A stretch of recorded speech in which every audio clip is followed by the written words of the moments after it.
All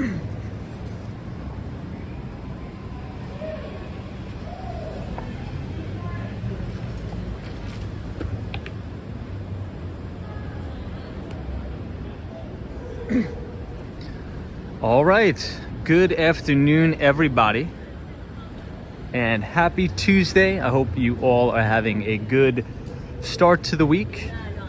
It is almost Wednesday. It is almost the middle of the week, so I hope everybody's having a good one. Very, very busy day on Wall Street today. We talked about this a little bit yesterday,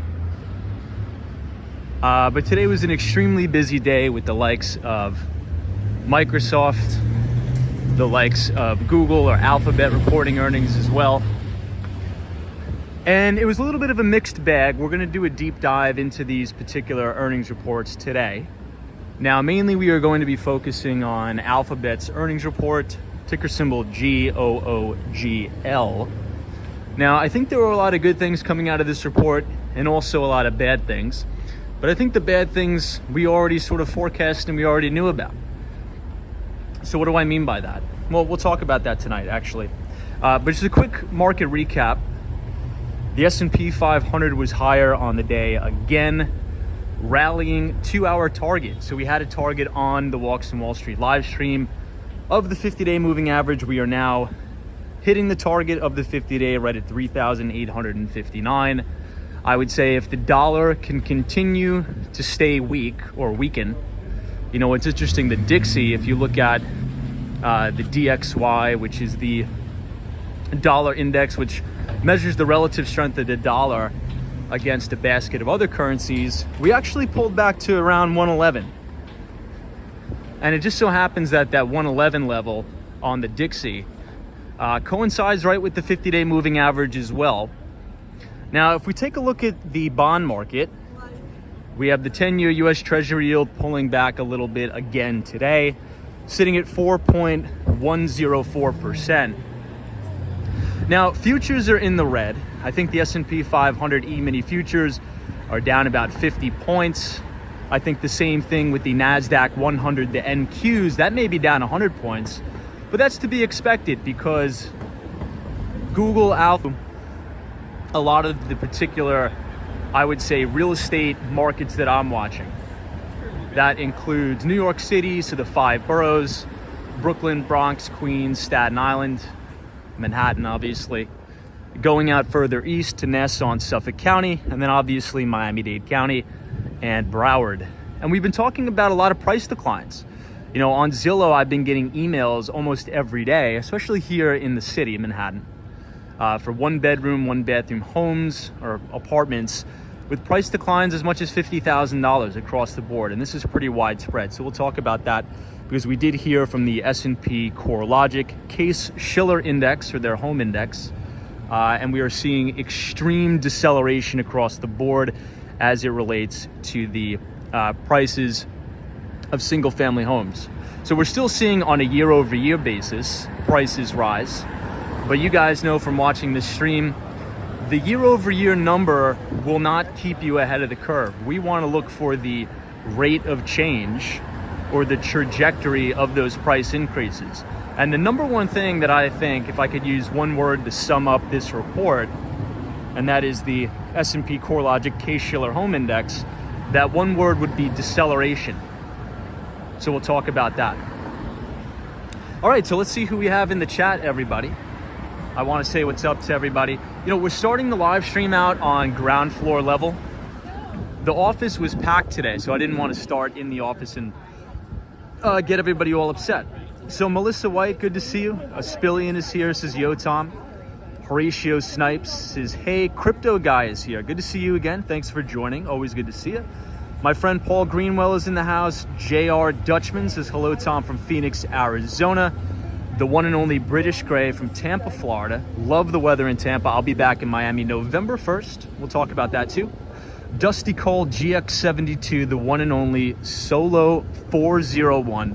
Speaking of Solo 401, by the way, we're going to see some amazing views of the One World Trade Center. But it is a little bit cloudy out, and I think it's going to give it some interesting perspective. I see Thomas Conroy Natalie is here. Says, hey, ciao, Tom and team. Good to see you, Natalie. Hopefully you had a good Tuesday. I see David S. Julia M. Myra King says, good evening, Tom and chat. Paulette is here. And the one and only Vinny Castellano. Hey, Vinny, what's up, man? Long time no see. I trust you're well. Please extend my regards to Maria. Ethan G says, is there a piano or other instrument store in Midtown? Yeah, you know, I think it's a good question. Now, I think if you go to 34th Street, in between 8th and 9th Avenue, I think there's a big, what is it called? Maybe somebody, a New Yorker, could help me out here. Is it called Guitar Center? I think that may be what it's called. I think there's a massive one right there on 34th Street. I believe it's 2 doors down from the New Yorker Hotel. Vonda Howard is here, says, hey, Tom, what's up? Yeah, Natalie says, superb day. Well, today was a little weird.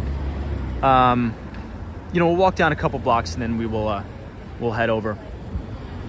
But right around like 3 o'clock, 4 o'clock in the afternoon here in New York, the weather got fantastic. The sun was out. It was like 65, 66 degrees. It's actually really nice. I think I'm gonna need to take off my jacket right around hour 1 or hour 2 because I'm probably gonna be sweating. It's a nice night.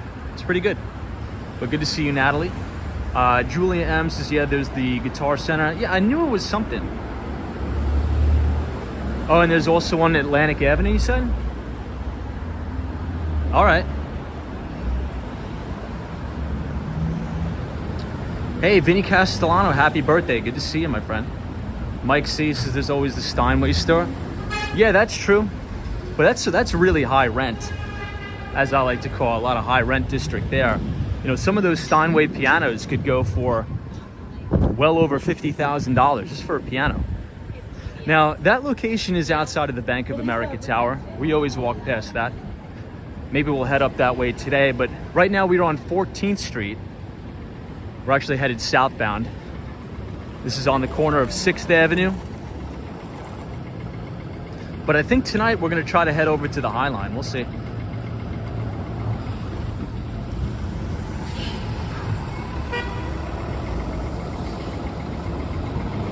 Abdullah is here, good to see you.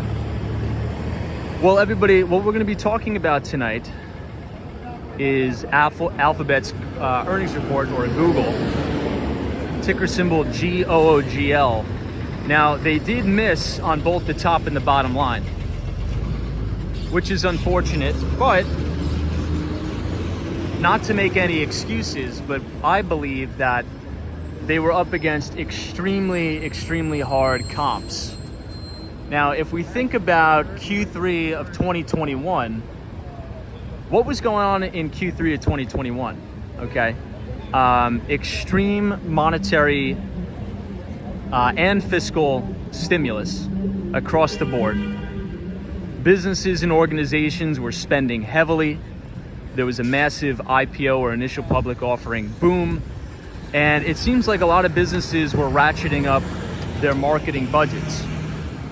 Now, the reason why I think that's important to sort of keep in mind and talk about is because if we think about what happened during Snapchat's earnings, okay, does anybody remember the main takeaway from the Snapchat earnings report? Well, the CEO came out, well, aside from the fact that it was horrible earnings. Hey, Paulette, thank you so much for the $5 donation. Very, very kind of you. Thank you so much. But aside from the fact that the earnings report was horrible, the CEO of Snapchat came on the earnings call and said specifically that he's been talking to a lot of the advertisers that advertise on the platform, and across the board, almost 90% of the businesses that advertise on Snapchat are either in the process of cutting their marketing budgets or have already cut them. And I think that's why you saw advertising and revenue across the board at Snapchat down quite aggressively. Now, off the back of that earnings report, if you remember correctly, Meta, ticker symbol META, Mark Zuckerberg's company, formerly known as Facebook, hit hard after that earnings report. Now, Meta reports on itself this week. I think it's going to be an absolute horror show of a report. And the reason why I think that is because if you have a big company like Alphabet, Google, where they have YouTube, they have Google search, that drives a ton of advertising revenue, if they miss their numbers, well, then Meta is really, really going to get hit hard, I think. Now, I think the main highlight of Google's earnings report, and I think you guys could already guess, we talk about it all the time, is their cloud computing unit. Now, however, that was the only metric that Google beat analysts' expectations. But I do have to say, it is a money loser for the business. And usually, every single year, the Google Cloud unit is getting better with losing money, but their losses actually widened this quarter. So that's something that we need to be cognizant of as well. But we'll do a quick deep dive into that. Hey, Dusty Cole, what's up? Happy Tuesday, my friend Dusty Cole. We have the Mighty Bull. This is watching, listening, and learning. Welcome, Mighty Bull. Always good to see you. I see our good moderator, Laytha, in the chat. What's up, Laytha? What's the news? What's the word on the street?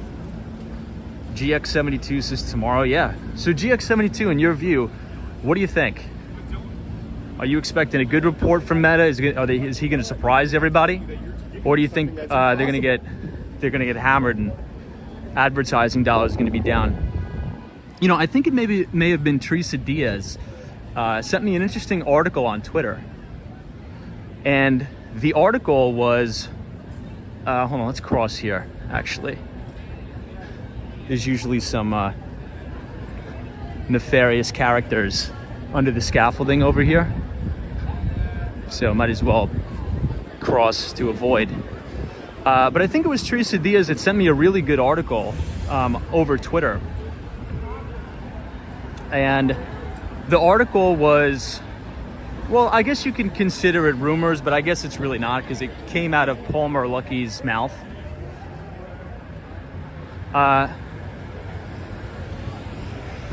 So Mark Zuckerberg bought the Oculus from Lucky Palmer.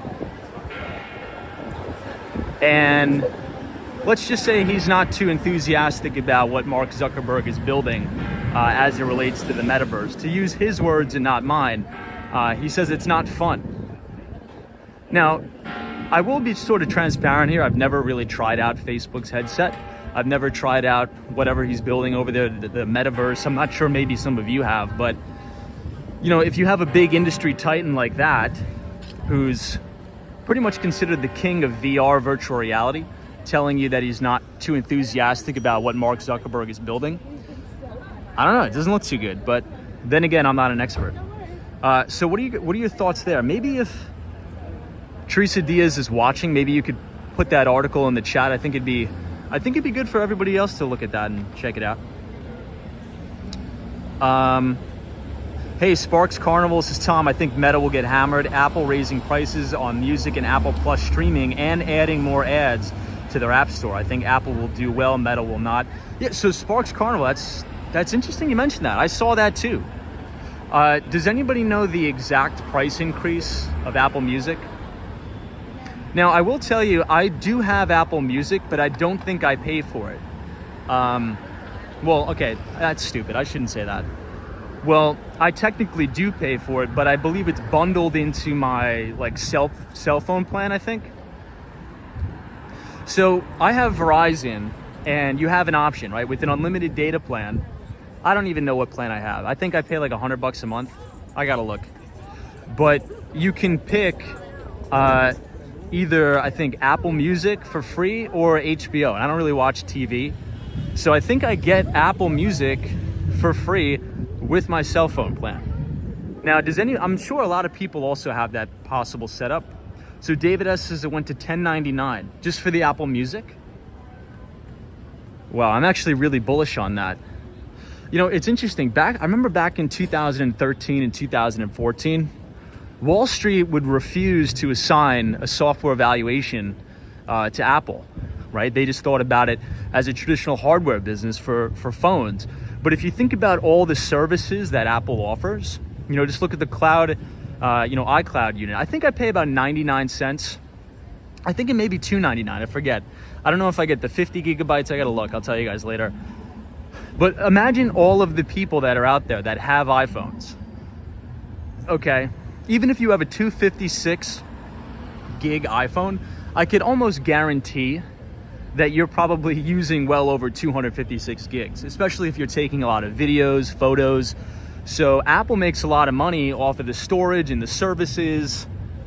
And I think there's something even more crazy, that Apple AirPods alone, just the revenue off of the AirPods, is more than some publicly traded companies' revenue combined.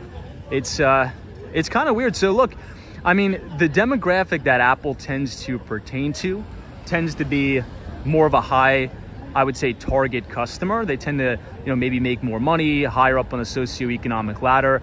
So I don't know, maybe these price increases will stick. Maybe they won't have a lot of churn. We'll see. Hey, Tariq Khan says, hey, Tom, happy Tuesday, bullish market on November 9th. So after the midterm elections. Well, one of the things that's interesting, and we'll talk about this tonight. So after we had that follow-through day on the S&P 500 on Friday, really quick, this is a really nice outdoor dining setup. If you've noticed, I've just been standing here for probably like a minute or so, but it looks really nice. I don't think I've ever been here. I believe this restaurant is called Rosemary's. Has anybody ever been here? Let me see what street are we at. This is on the corner of 10th Street and Greenwich Street. Really nice place. Really nice place.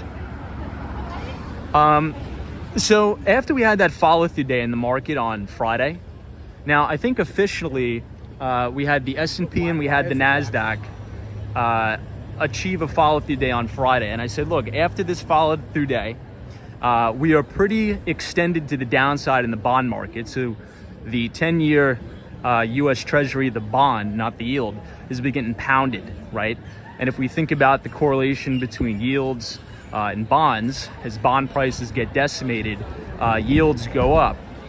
And I think we could be going through maybe an upwards correction in the bond market. Selling pressure will subside. We'll have some buyers come in here. Maybe that 10-year yield will stabilize. Also, if you look at the dollar, the Dixie, we've been almost going parabolic on the dollar. And as of right now, I think the Dixie has come down to about 111, which funny enough also coincides with its 50-day moving average. So look, I think the next target is the 200-day, right? The Dow Jones Industrial Average hit the 50-day moving average on Monday.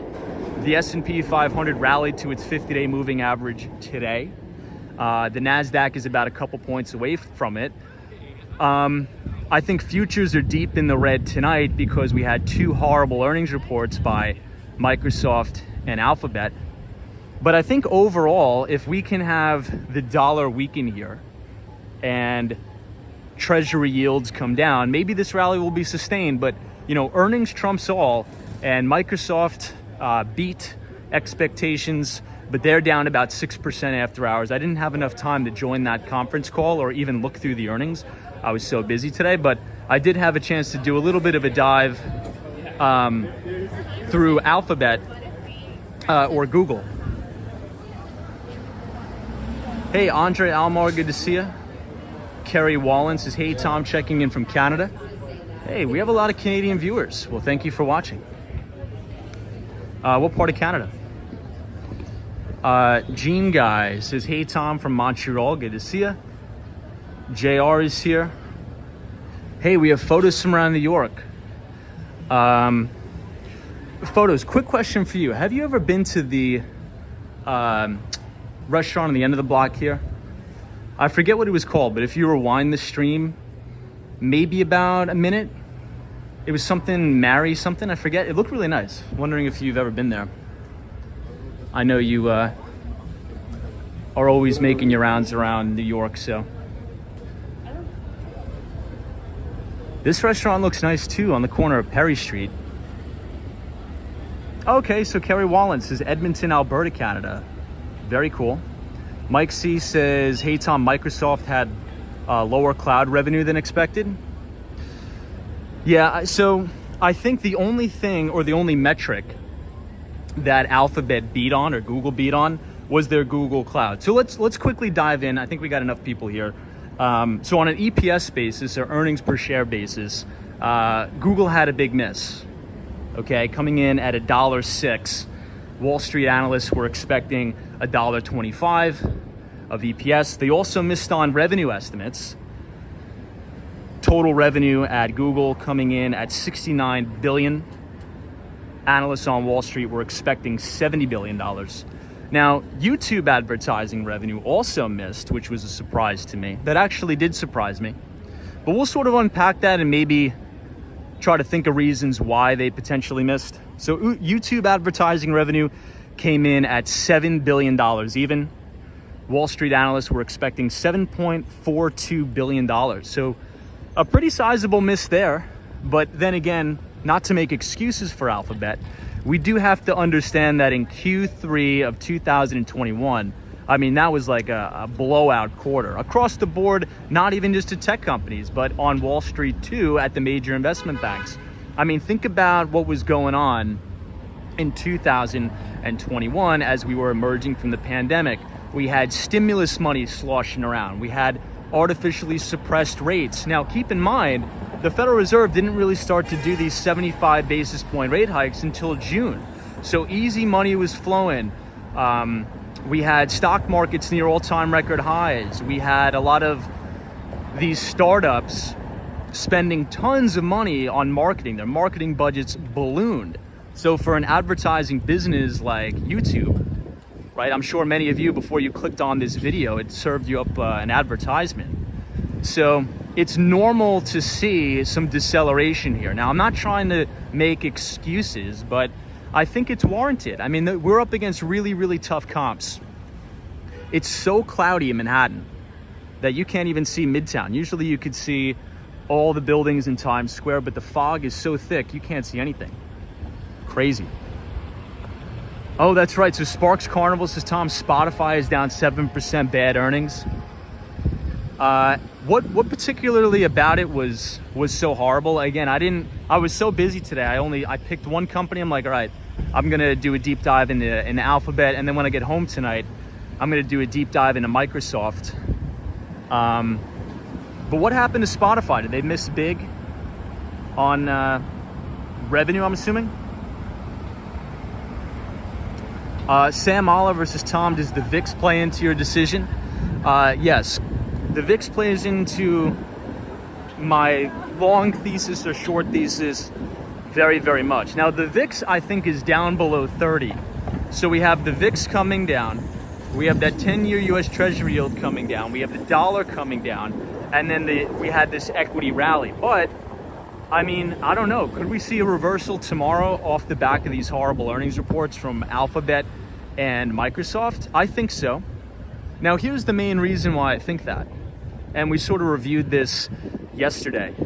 If you think about the S&P 500, right? It is a market capitalization weighted index. Check out this little hole in the wall bar here. Is it a bar? Looks kind of cool. So the S&P 500 is weighted by market capitalization, which means, let's say a company like Apple, right, has about a 7% weighting in the S&P. You know, actually, I'll do you guys one better yet. If you go into Google, and if you just want to follow along with this video, if you type in S&P 500 by weighting, I think it'll bring up, the first link it'll bring up is a website called stockcharts.com, and it'll actually give you the breakdown or the breakout of the top 10 companies in the S&P by market cap. Anyway, here's the reason why that matters. The top 10 companies by market cap include Apple, include Microsoft, include Alphabet, include Amazon, Tesla, so on and so forth. So if you have these massive after hours moves, I think Google is down 6%, Microsoft down 6%. So if we open down 6% lower in two of those stocks that make up about a 5% weighting combined, well, it's going to drag down the index for sure. So I don't know. Does anybody know where futures are trading at? I was so busy today. I didn't even get a chance to take a peek at futures, but I would assume we're down if Microsoft and Google are down as well. Hey, Sanchez is here. Says, hey, good to see you, Sanchez. SP is here. Hey, SP, welcome. All right, for some perspective here, we're on the corner of 7th Avenue. For a Tuesday night, I'm surprised at how many people are outside. It's actually kind of nice. Very cloudy though, so we're probably not going to be able to see too good of a view. For some perspective, all the way in the distance is Midtown. You can kind of see all the buildings in Times Square, sort of like an luminescent bright light. You can see a little bit of Times Square, but it's still cloudy. It's been raining almost every day in the city. Cleared up a little bit, but S&P's is down, Dow futures down 0.3, S&P futures down 1%. Yeah, so that makes sense, right?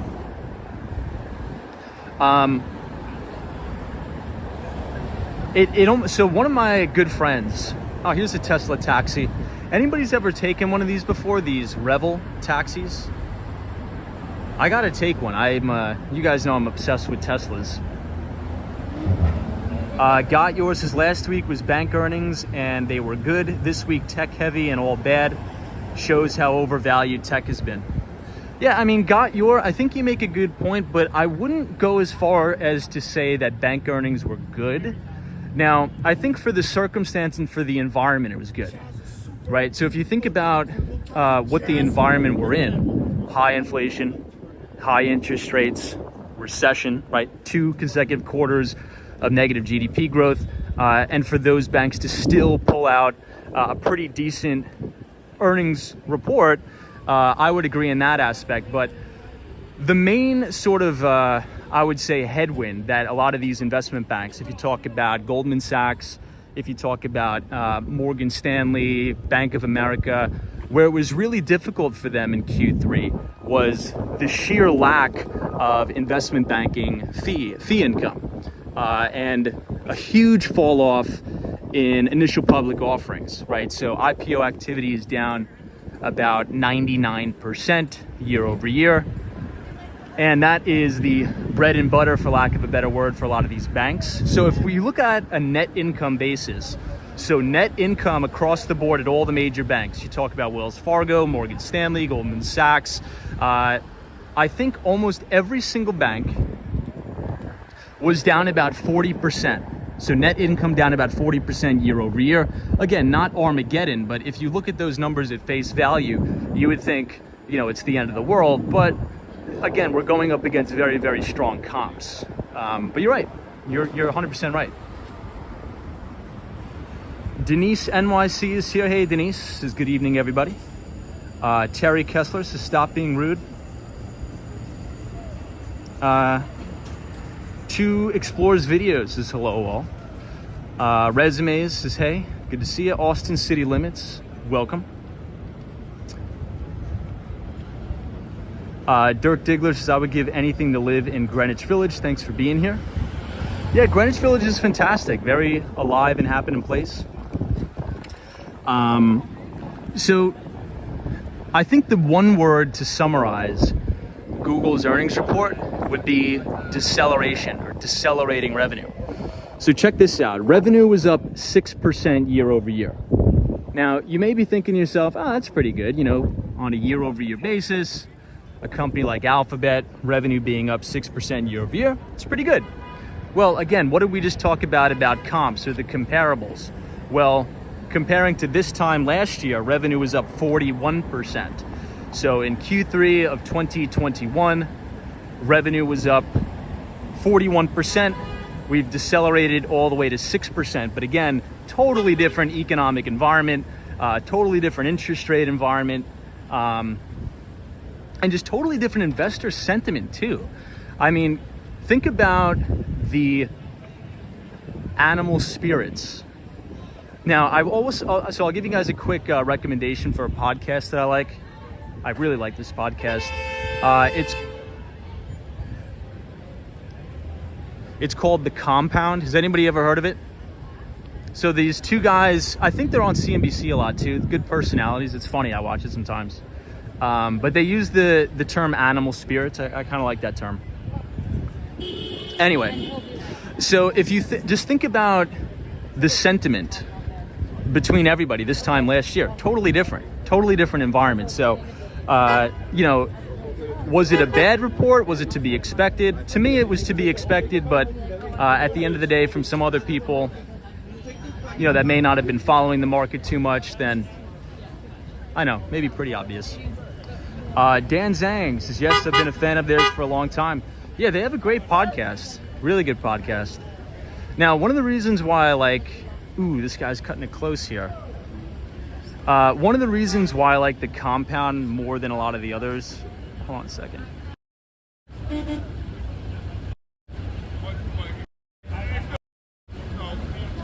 Sorry, my camera's going all wonky.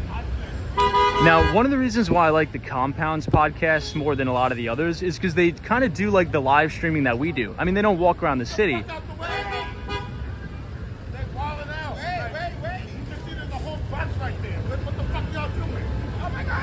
One of the reasons why why I like the why I like the Compounds podcast better is because they have the live chat going, and sometimes they read from the live chat. Anyway, but Dan, good to see you here. Thanks for joining. Jared Vincent says, show the plaque on the sidewalk in front of the cigar center. Yeah, we'll if I walk past it, we'll see it. We'll see it. Mike Skate TV, good to see you. Yeah, let's cross the street here. Hey, Zay Batata, what's up? All right, so YouTube advertising revenue was down 2% year over year, which if you think about it, it's really not that surprising after what we just reviewed. And I'm actually kind of impressed that it was only down 2% year over year. Because if you think about the economic environment and what happened from Snapchat's earnings report, when the CEO of Snapchat came out, oh, man down, War Walker. Jeez, I don't know what the heck's going on in the village tonight, man. It's only Tuesday. Yeah, I'm sorry, I'm just getting a little bit distracted. I don't know what I was saying. I apologize. Dan Zhang says, do you know Patrick Boyle? Yeah, I do. He's a hedge fund manager who's got popular on CoffeeZilla's video to expose fake online trading gurus. Then his own channel and took off. I don't know him from that, but I do know him. Yeah. YouTube revenue, that's what it was. Sorry about that. I'll quickly show you Stonewall since we're here. Very famous. It's probably one of the most famous bars in the city. Very lively night in Manhattan. If I say so myself.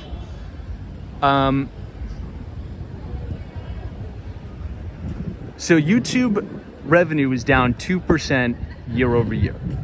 Okay, so obviously if you click on this live stream, you're probably going to get served up an ad, assuming you don't pay for YouTube Premium. Now, this is why I think it's very important, especially if you're an active trader, you're managing a portfolio. What you want to do is you want to pay very close attention to other companies within industry groups that could be rather related, right? So if you think about a company like Meta, if you think about a company, even like Amazon, you know, I'd say Amazon does a lot of advertising revenue, but Google, especially with their Google search and their YouTube advertising, to have ad revenue on YouTube only decline 2% year over year. I'm actually a little bit impressed by that. I'm actually a little bit impressed, judging by the fact that, oh, this is kind of cool. The CEO of Snapchat said the vast majority of our advertisers right now have either done one of two things, either cut marketing budgets or they're in the process of cutting them already. So I think we need to pay really close attention for tomorrow when Meta reports earnings, because it could get pretty ugly. And I'm not sure if you guys saw that, but this guy almost got nailed on that bike. Sabrina Fair says YouTube Premium is worth it. So I think I've asked this before, Sabrina Fair, but how much is the YouTube Premium? What is it, like $8, $8.99? I see Abby 1 is here. Yeah, Latha says cool cobweb. I like it.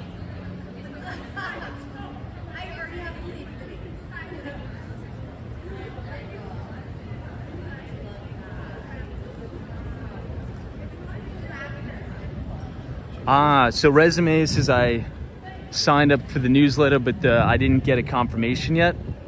Yeah, so it probably went to your spam email, to be honest.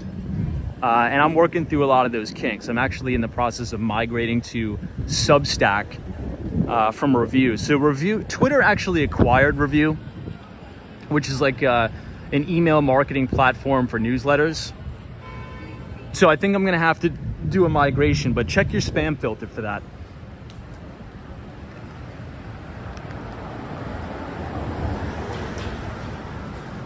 Vonda Howard's as well, $12.99, and I have the family plan. Okay, that's not too bad. So let's stay on the topic for advertising revenue for just a second.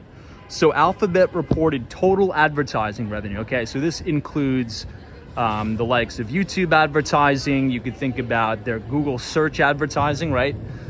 So let's say if you're a company, you could actually advertise with Google. So if they type in, for example, let's say walks in Wall Street, if I wanted to, boost my search engine optimization, yeah, I don't think I really need to explain. I think it's pretty common stuff. You guys probably know about it. Anytime you search something into Google, you'll notice the first one or two results are technically ads. And that is sort of a way to, attract customers from different businesses and stuff. So the total amount of advertising revenue that Alphabet brought in was about $54.48 billion. And that was actually slightly up year over year. So even though we are going through an economic downturn, through a recession, we got 2 consecutive quarters of GDP contraction, interest rates have made a near 100% move, Alphabet managed to actually increase their advertising revenue year over year by about a fraction of a percent. So that's actually very good and very strong. However, as you all know, the number one metric that I like to look for when 3 companies report, okay, and those 3 companies are Amazon, ticker symbol AMZN. Number 2 is Microsoft, ticker symbol MFST. And number 3 is Alphabet Google, ticker symbol GOOGL, is the cloud computing unit. Because I think, in my personal opinion, I think the vast majority of revenue growth and profitability growth or earnings growth over the next 5 to 10 years at those 3 companies combined is going to come from their cloud services platform. So Google Cloud revenue came in at $6.9 billion. Wall Street analysts were expecting $6.69 billion. And that was actually the only metric out of all the other metrics on Alphabet's earnings report that actually beat expectations. So that's actually pretty good news. And this sort of reinforces my thesis that we've been talking about pretty much since the beginning of the podcast or the live stream, whatever you want to call it, is that cloud computing is going to be the number one growth driver. Now, Microsoft also reported earnings today. In full transparency, I didn't have time to do a deep dive into that earnings report. So maybe if somebody could drop in the chat, how did Microsoft's Azure cloud perform? Does anybody know what the Azure cloud unit for Microsoft reported? Iris Lou says, I just watched the news about it. Laura M says, love the street. Oh, I think they're doing a tour. That's so cool. I mean, it's a really nice street to tour for sure. It's beautiful.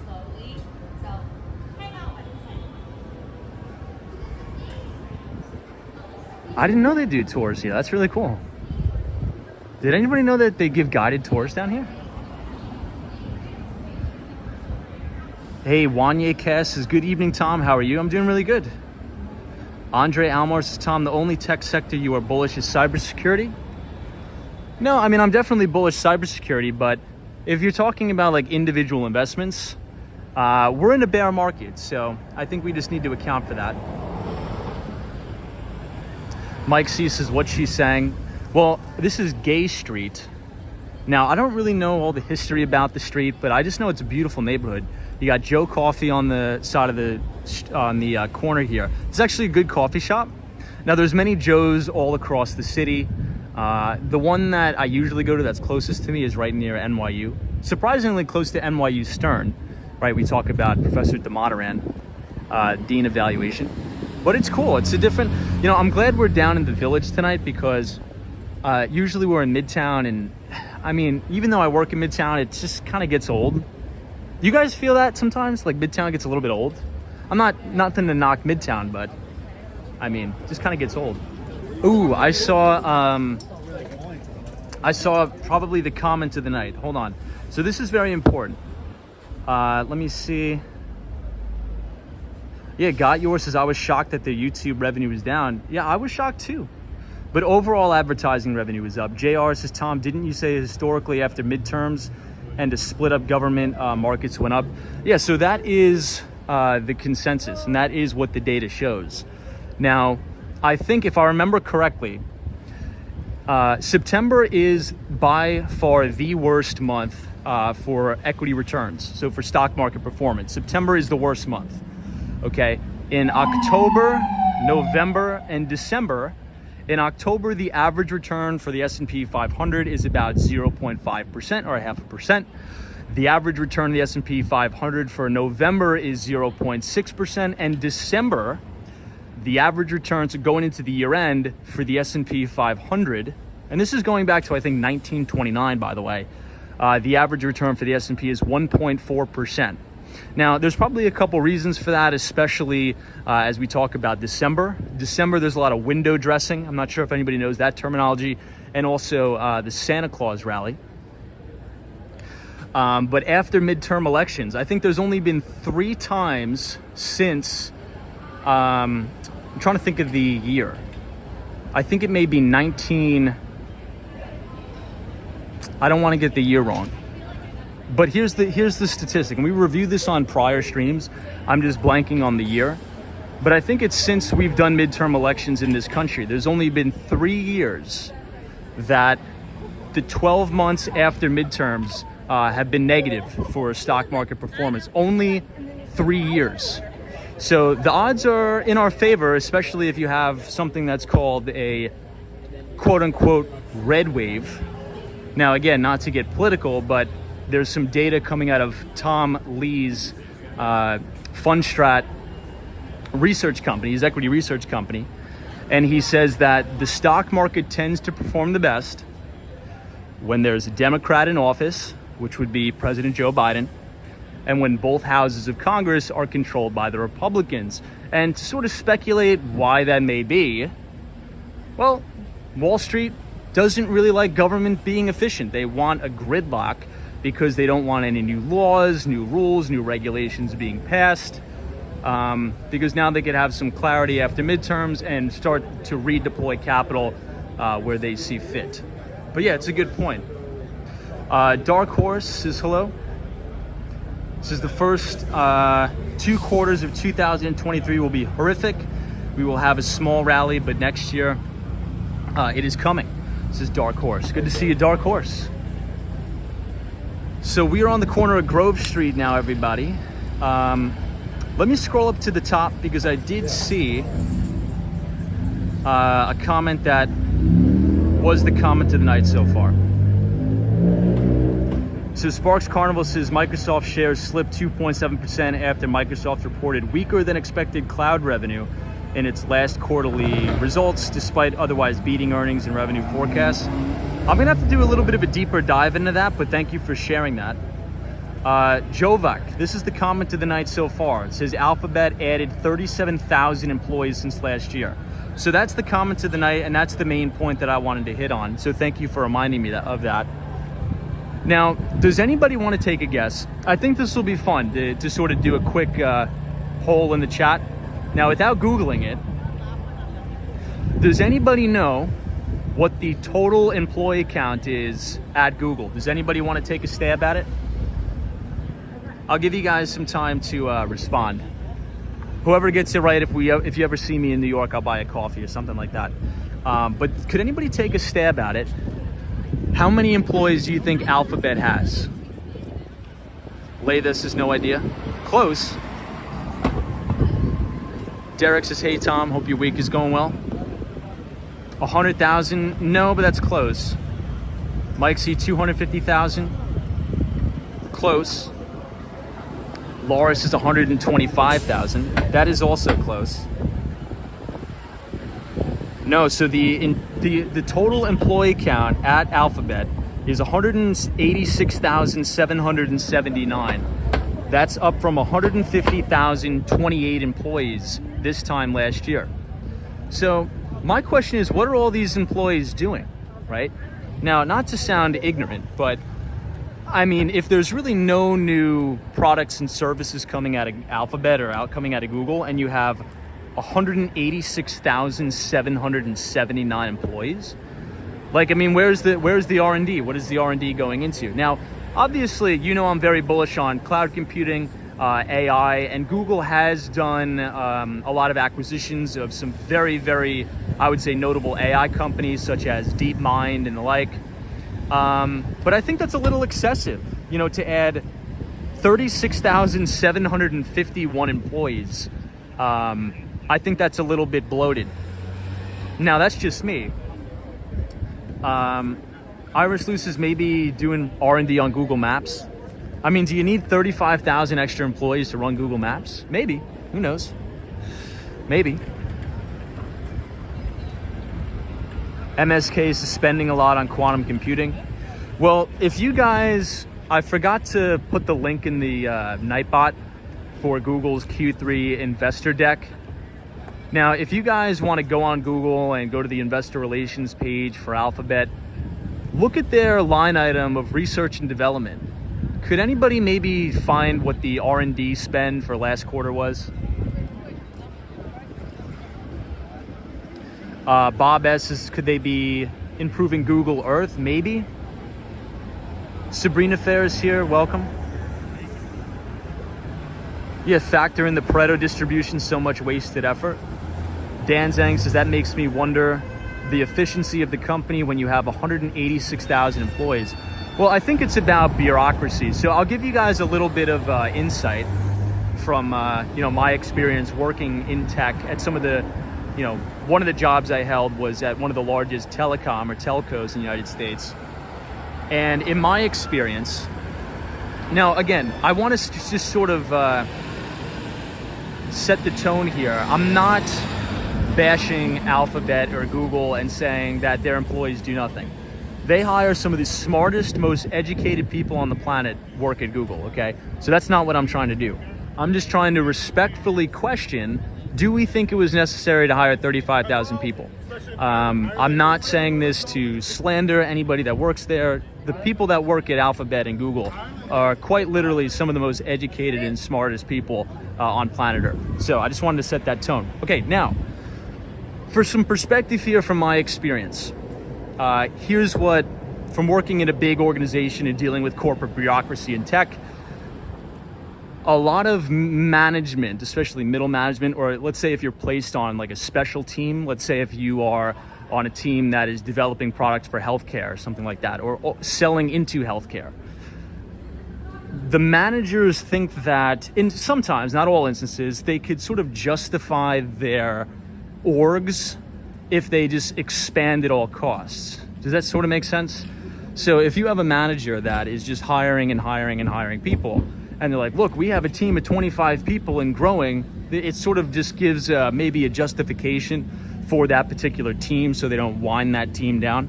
Again, anecdotal as hell, but maybe some people could either agree or disagree with that. And I think that may be happening at Google. Again, not saying it's happening, but if I had to place money on it, I think that that's what's happening. So sometimes corporate headcounts can get bloated. Usually the larger the organization, the more bloated those orgs get. I will also say this. I think a lot of these big behemoth tech companies need to be very, very careful about going along the ways of like a General Electric and an IBM, where you have such bloated headcounts that sort of innovation tends to stifle a little bit. Because if you're making, upwards of $500,000 at Meta, at Google, things like that, and there's really sort of no sort of accountability, innovation could decline. But again, very opinionated. Thomas Conroy says, does Tom have any social media, or is he a private dude? No, you can follow us on Twitter and LinkedIn if you want. So you can follow at Walks Wall Street. I'm the most active on Twitter because, I don't know, I really like that platform. I think it's more of an educational, I'd say, social media network, if anything. So yeah, you could find us on FinTwit, at Walks Wall Street. Now, I will say this because Sparks Carnival, and I'm seeing a lot of other people in the chat, the CEO of Google actually came on the conference call and said something very, very telling. Did anybody listen to the conference call? If not, if you go to the investor relations page, I would highly recommend you listen to it, because there was some nuanced things that were said that signals to me, oh, beautiful dog here. That signals to me that there could potentially be some layoffs coming. And the CEO of Google came on the call and said, look, we want to have a goal to be 20% more efficient. Did anybody see that? He wants to be 20% more productive across the board. And usually when companies say that, they're probably looking to trim the fat. So for example, if you're a software engineer at Google, right, maybe like a senior software engineer, senior SWE or something like that, and you're making, $750,000 a year, they're probably going to look at that across the board and say, look, could I get the same amount of work, the same amount of effort out of a junior software engineer coming out of college and pay him $300, as opposed to this guy who's been here, he's probably worth multiple millions of dollars on paper from, Google stock options and things like that. Is it time to sort of trim that fat in the org and sort of let some of the younger bucks get a shot at it? I think you're going to start to see a lot of that stuff happening. I also think you're going to have a lot of performance reviews, and they could potentially, quote unquote, manage a lot of people out of the business. Now, this happens a lot on the sales side of organizations. So if you think about, if you're on a team of account executives, if you're a team on and maybe an enterprise account executive team. Now, the people who are not performing, what'll happen is you go on PIP. At least that is in my world, from my experience. Your managers will put you on PIP, and they'll sort of manage you out of the business, and your life will not be too good at the company, and they're sort of forcing you to quit, so they don't have to pay you all the severance and stuff like that. Excuse me. So I think that's going to happen. I think there's going to be a little bit of a reduction in headcount at Google. Now, the CEO did say that in Q4, they are going to slow the pace of hiring by a stunning amount. Hey, Jeff is here. Says, good morning from over here in Yorkshire, England. Hey, awesome. Jeff, how's the weather over there in England, in Yorkshire? I'd love to go to England and catch a couple football games, to use your terminology. Yeah, Mike says, just the mention of performance reviews makes the ex-corporate employees' skin crawl. Yeah, I've been a part of many of those in my day. Dark Horse, I predict the people of the United States will own Google soon. Yeah. All right. Jeff W22. Resume says there are levels at Google, so I don't see the levels being lowered by compensation, but they may eliminate some positions and slower new hires. I think you're right. Here's what I would say, and this is totally opinionated, and I'm seeing a lot of different opinions in the chat, so I think it's good. If you are an employee of Amazon AWS specifically, or Microsoft Azure, Google's Google Cloud Unit, and you are on a sales team there, and you're performing, you're hitting your number, I think you'll be fine. But if you're more customer service, maybe like a PM, product manager, things like that, and maybe the team is not performing well, then I think they may look to cut some of those departments. But I don't know, that's just sort of my view. What do you guys think? CM says, if the Fed intends to cut inflation, a lot of people need to lose their jobs. Well, CM, you make a good point. I mean, think about what Fed Chairman Jerome Powell said. And he said something along the lines of that the unemployment rate needs to go up, which to CM's point, people are going to need to lose their jobs. And when we talked about the non-farm payrolls that came out 2 weeks ago, we got the polar opposite. The unemployment rate was at 3.7%. It came down to 3.5. So next week, oh my gosh, next week is already November. Can you guys believe that? Man, time flies. Next week, we're going to hear from the Fed, right? The Fed meeting is November 1st to November 2nd. And I believe futures traders right now across the board are pricing in about a 90% probability for a 75 basis point rate hike. So I think we're going to stay in this tightening cycle for a while, to CM's point. And yeah, I think you're right. Jeff W277 says, I will say that every software engineering job with Amazon I've been called about has been a real job where they are paying for qualified developers, says Jeff. Yeah, I mean, if you think about those big tech companies, I mean, they hire the best and brightest people from all over the world.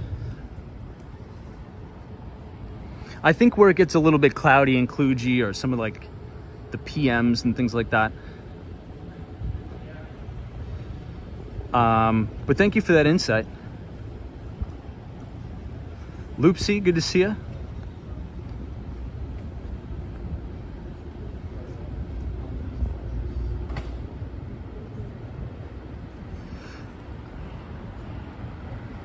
Okay, so everybody.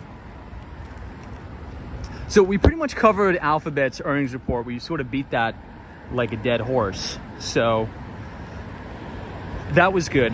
So let's sort of shift our gears here, if we may, and let's talk about housing. Now, I know we hammered on housing yesterday quite a bit, but this week we're going to get a ton of housing data. Okay, so we heard from S&P CoreLogic as they released their Case-Shiller housing index for the month of August. So we're going to talk about the report, we're going to talk about what it means, and we're going to talk about some potential deceleration in housing prices. But if you guys are enjoying the live stream so far, feel free to leave a like on the video and hit the subscribe button if you're new. We do these live streams about 5 days a week between New York City and Miami, and we would love to have you along for the ride as we walk around the city and talk about financial markets.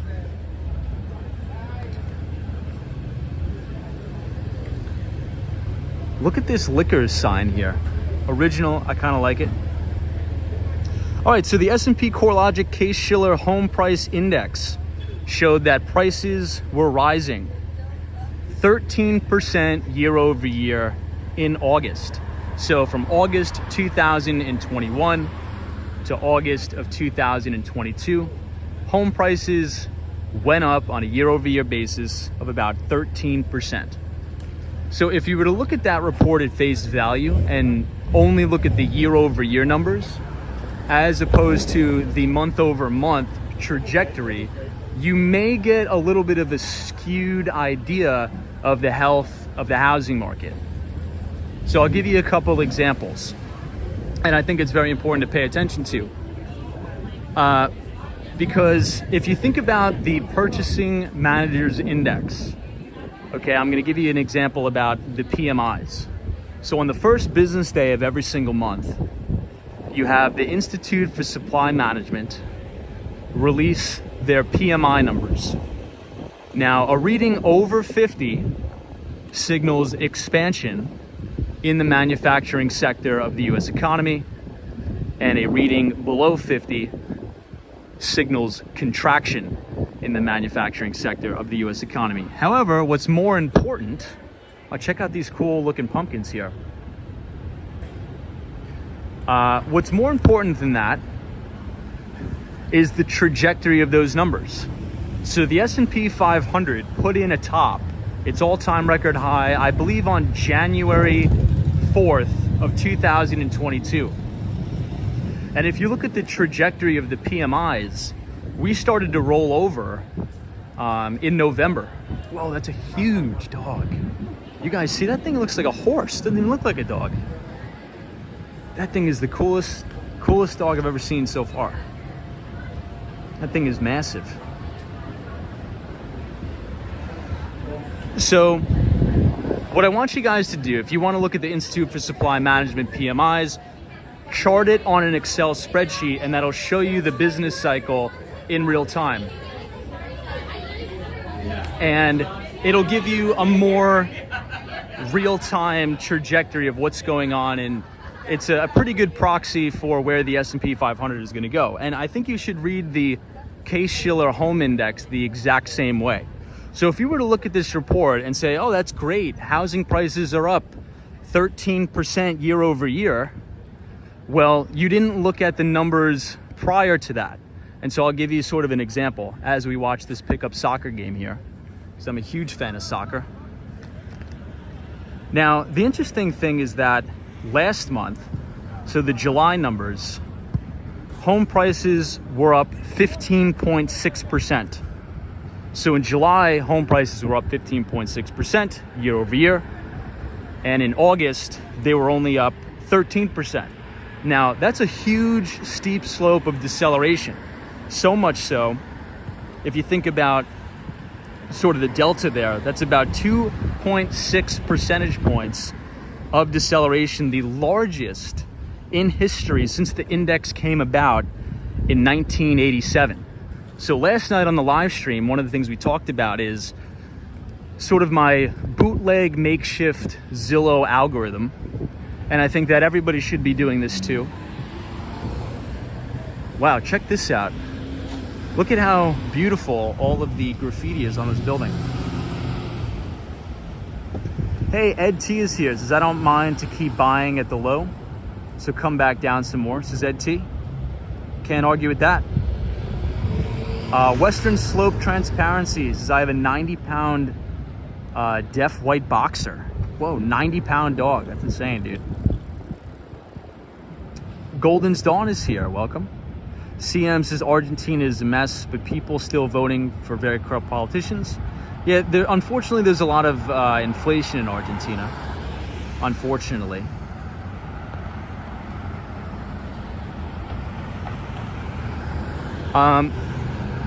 So this is what I'll say, and I think it's appropriate to repeat it because it's very, very useful. So what I want you guys to do is wherever you may be living in the United States or even abroad, okay, but let's just sort of keep this in the United States. What I want you to do is to create an email address only dedicated for this task, okay? So you're gonna create an email account, then you're gonna create a Zillow account. And regardless of if you like the property or not, look in your neighborhood, right? So for example, in my case, it would be New York City, Nassau, Suffolk County, New Jersey, and also Miami-Dade and Broward County. So what I want you to do is on all of the apartments, right? Let's say if you're in the market for a 1-bedroom, 1-bathroom apartment. Let's say you're in the market for a single-family home, 3-bedroom, 2-bathroom. Every single listing that's in your price range, I want you to go ahead and click the heart button, the like button on it.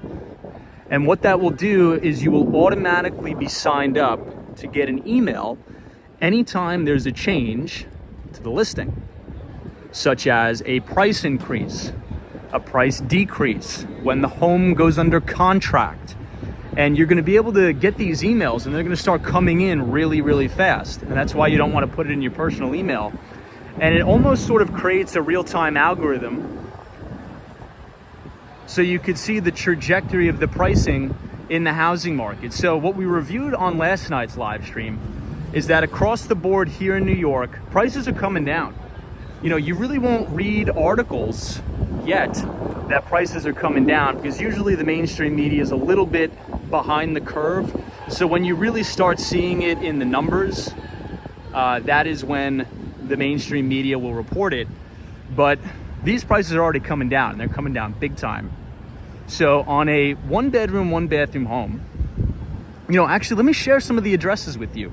Now, I'm not going to share the exact apartment numbers just because I'm not a real estate agent and I don't think that's appropriate to do. But check this out. So here's some of the 1-bedroom, 1-bathroom apartments that I would say are in my price range, right? Regardless if I like them or not. And almost every single day, like clockwork, I've been getting an email that price cut of $30,000, price cut $50,000, price cut $49,000, price cut $55,000. So here's a couple of the addresses just so you guys could see where these locations are. So if you're a first-time home buyer or something like that, I think this time next year, you guys are gonna get good deals. This is gonna be really good. So 175 West 73rd Street, $30,000 reduction. 7 Park Avenue, $35,000 reduction. 405 East 63rd Street, $25,000 reduction. 535 West 110th Street, which is Cathedral Parkway, the very top of Central Park. Beautiful neighborhood, by the way. Negative $49,000. So we're starting to see these price cuts roll in here. And if you think about, a $750,000 to $800,000 apartment, this is, single digit price declines. And as I've looked at a lot of these listings, what you'll notice is days on the market, 35 to 60 days. If these units aren't selling, the next thing they do is say, okay, in order to sort of get these deals done, we're gonna have some price reductions. And the reason for this is because look at the interest rate environment we're in. According to bankrate.com, as of today's close, the average 30-year fixed rate mortgage is going for 7.32%. This time last year, you could get a 30-year fix for 3.5%. It's about 100% move in rates. So our price is gonna come down? I think so. Because if you're in the market for a $450,000 piece of property and you budgeted for 3.5% interest rates, well, you're gonna have to redo your budget because rates moved about 100%. So I'm gonna ask you guys, I'm gonna ask the chat, what are you seeing in your market? Are you still seeing the craziness of bidding wars?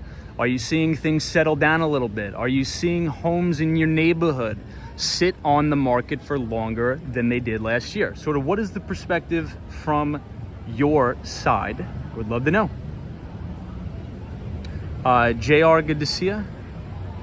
This is right, Tom. This is the Village Tavern. It says drinking consultant since 1998. It's actually kind of funny. Rick K says the increase in days on the market is good news. Laythos says rents are going down a bit in San Francisco. They were so overinflated. Yeah, so Laytha, I did see that as well. I'm gonna give you guys a good piece of, I'm gonna give you guys a good company to follow. And very seldom do I ever give individual companies a shout out unless they're like really good. But there's a startup here in New York called Parcel Labs that gives real-time rental data and real-time single-family housing data, also commercial real estate. And the top 3 markets that you're seeing rents come down substantially is, to lay those points, San Francisco, San Diego, California, and I think Denver. Hey, Capital Post is here. Says, hey, Walks from Wall Street, good to see you. Mark Ashley says, Tom, homes for sale are still scarce. Steamship TV says, I just subscribed. Well, thank you for being here. We appreciate it. So thank you so much. Kathy Sings 123 says, hey, Tom, prices down in DFW, price cuts and houses sitting on the market for a while. Hispanic causing panic. That's hilarious. Okay. It says Valley of SoCal is coming down. Dark Horse is stable, but no new builds. Daniel says, sir, what can you say about $250 million New York City penthouse? Yeah, that one is at Central Park Tower, I believe. And it's on the market for $250 million. It's kind of crazy.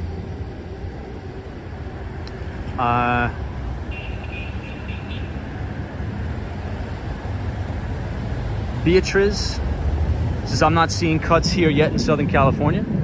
Really? Because if you look at the data, the vast majority of the price declines are coming from Southern California. Weird. Dr. Longus says, are the rentals in California going down because people are leaving? Now, I'm not sure, Dr. Longus. I mean, maybe that could be one of the reasons. But again, I don't think it would be appropriate for me to come on the stream and say, oh, the rents are going down in San Francisco because it's a dump. There's heroin needles all over the place. I think that'd be a little bit too easy.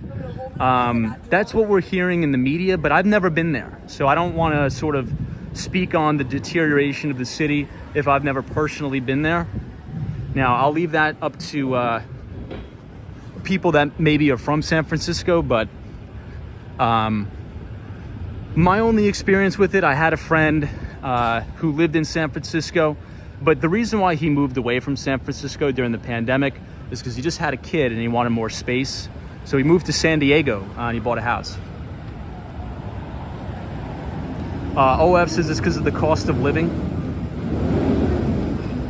Travel Nisa says California is not worth the price. Yeah, I mean, maybe high taxes too. I mean, if you think about a place like California or New York, especially here in New York City, you could be paying almost 50% of your whole entire, I would say, earnings to taxes, right? So here in New York City, again, keyword New York City, we have state taxes, federal taxes, like everybody, right? And then we also have New York City taxes. So you pay a couple points, they bang you for a couple points on the city tax too. But California, very, very high tax state. So maybe you're seeing a little bit of a flight to safety, potentially. Hey, Grand Street 1 says, Tom, Hoboken, a townhome with a basement apartment, just sold this month for $5,900,000, 12 days on the market. That's a good piece of data, Grand Street. So there was a gentleman on the stream last night. He's a real estate developer, and he was saying something very similar. He was saying there's a big demand, or very, very heavy demand for full unit brownstones in Brooklyn. Now, it's interesting because what we've also been talking about on the stream is something called the Great Wealth Divide. And we know this for a couple reasons. So if you've been watching the stream over the past week, what are some of the earnings reports that we talked about? We talked about LVMH, right?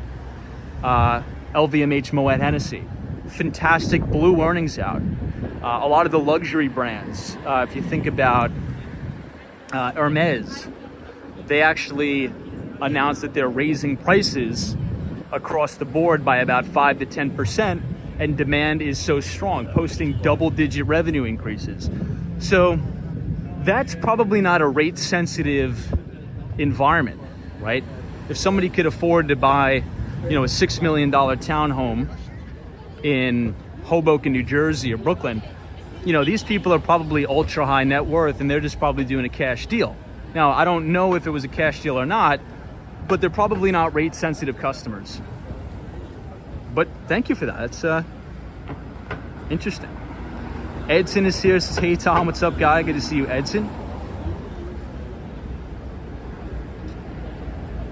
Ah, Remy, that was it. Hey, what's up, dude? Yeah, I was just telling him about what you were telling us last night about you doing a lot of development in Brooklyn, and there's still high demand. So what are your thoughts about the housing data that we got today? Let me just cross here. This is sort of like a little bit of a kludgy intersection, and I don't trust the drivers out here. But what do you think about the S&P CoreLogic Case-Shiller index today? We're seeing steep deceleration. So year over year in July, home prices were up 15.6%, but year over year in August, they were only up 13%. So if you were to look at that at face value, you'd be like, oh, housing prices are still up. But, you're seeing that deceleration. I always like to give the analogy of how I interpret the Institute for Supply Management PMIs. It's not just a number. You know, just because we have a reading above 50, it technically signals expansion in the manufacturing sector. But we had the PMIs last year go from above 60 to now we're probably going to break 50 on the PMIs. So it's the trajectory, right? So as interest rates have been going up, I mean, we have the 30-year fixed rate mortgage is above 7%. That's going to suffocate deal activity or sales and lead to price declines. Hey, Pete Jansen says, hey, Tom, I was just telling a friend about the stream. Hey, Pete, thank you for spreading the word, man. I appreciate it.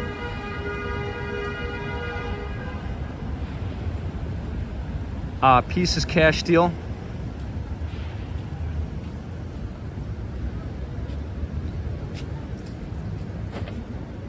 Hey, Austin City Limits, what's up?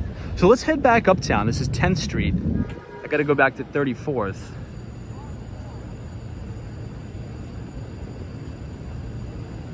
Let me catch up on the chat. Hey, Gigi NYC, what's up? Good to see you, Gigi. Who Dat Dave says, Tom, perhaps the discounts of housing prices will offset interest rates enough to motivate buyers to purchase? Yeah, so hopefully.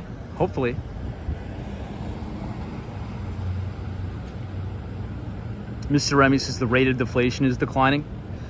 Yeah, so I think the CPI numbers that we're gonna get out in 4 months, you're going to see big declines. I think you're right about that. Now, Fed Chair Jerome Powell, he knows this, but if you look back throughout Fed history, the Fed tends to overdo it to the downside and overgas the economy to the upside. So they tend to overdo it on the quantitative easing and they tend to overdo it on the QT. So, because again, housing is very lagging, right? So as rates go up, I mean, rents are already coming down too. If we want to talk about rents, I do the same thing on Zillow as I do for rents. I'm seeing, $100 price declines in more of the higher end. So we could think about, like $10,000 a month rents. I'm seeing some of these listings for $10,000 a month now going for $8,500. So I think there's some good deals to be had there. But I think you're right.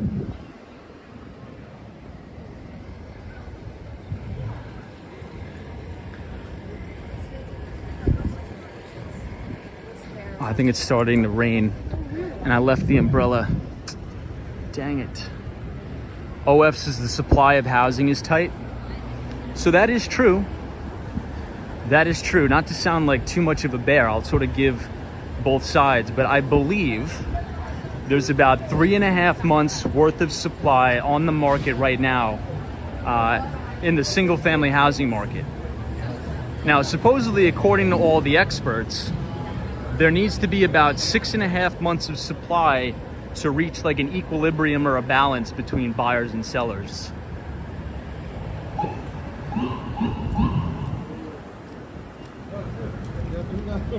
Hey, Day's Work is here. What's up?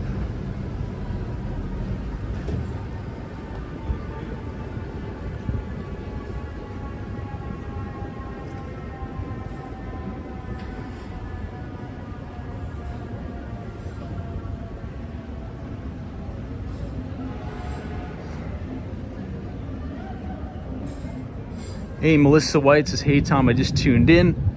What street are we on? So we just passed 10th Street, and we are going to head uptown towards 34th Street, the Moynihan train station. Melissa White, if you're just tuning in, we had two main topics for tonight's discussion. We talked about Alphabet, Google reporting earnings, missing on both the top and the bottom line. They reported earnings per share EPS of about $1.06. Wall Street was looking for about $1.25 of EPS. Revenue also missed, coming in at $69 billion. Wall Street analysts were expecting $70 billion. But Google's cloud computing unit was a bright spot. However, I will say the only negative coming out of the Google cloud computing unit is that their losses expanded for the quarter. So the Google Cloud Computing Unit is not profitable. And I think everybody knows that because we've been talking about it for quite a while on the stream. But if we want to sort of whittle it down to individual metrics, what a lot of the Wall Street bankers or equity research analysts are looking at, the only metric that Google beat on was cloud revenue, coming in at 6.9 billion. Wall Street analysts were expecting about 6.69 billion, so had a slight beat there. But widening losses. I think they lost something like $669 million this quarter on their cloud unit. Now, Microsoft reported earnings too today, but I didn't have time to do a deep dive into that. But according to everybody in the chat, Microsoft is down big too after hours. So the last thing we reviewed in relation to that is, if Alphabet is down 6% after hours, if Microsoft is down 6% as well, being that the S&P 500 is a market capitalization weighted index, that's going to bring down the index tomorrow. Okay, if some of the two, I think they're in the top 10. I think they're in the top 5 actually. I think Google makes up about maybe 3% of the index. Microsoft maybe about the same. So if they're both down 6%, S&P futures are probably down about 1%.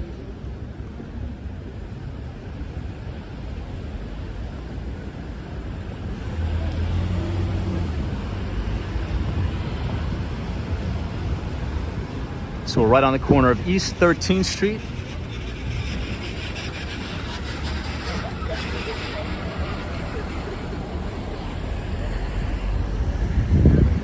And we got Meta up tomorrow.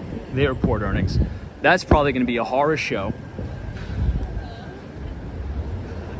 Speaking of YouTube, we're live streaming on YouTube right now. YouTube advertising revenue also missed expectations, coming in at 7 billion versus about 7.42 billion expected. But again, one of the things I mentioned earlier on in the stream, I'll just mention it again for the new people that are just joining. We're going up against very, very strong comps, like very, very strong. So one thing I want to reiterate is think about the economic environment in Q3 of 2021. It was rip-roaring. Everything was going gangbusters. This was before the Fed started raising rates. And the stock markets were trading near all-time record highs. The market put in a high at the beginning of January of 2022. So you had stimulus money running rampant through the economy. You had record spending in terms of marketing and advertising budgets at startups, at corporations. So, of course, you're going to have some sort of deceleration here. I mean, we saw that first and foremost at the start of earnings season with the investment banks, with investment banking revenues falling off a cliff across the board, and net incomes were down about 40%, almost across the board at all of the major banks. So the only thing I'll say about Alphabet is that through all of that economic uncertainty, through higher inflation, from dealing with their customers slashing advertising budgets and marketing budgets, they still managed to have a slight increase overall in advertising revenue. So if you think about total advertising revenue at the company, oh, check this out. This is another cool mural here.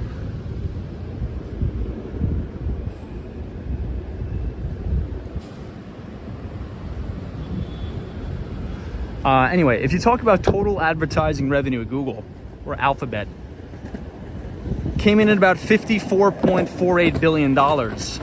And this is actually up slightly year over year. So total revenue at Google only up 6% year over year. And in the same quarter last year, we had revenues up 41%. So huge deceleration there. But again, it's to be expected.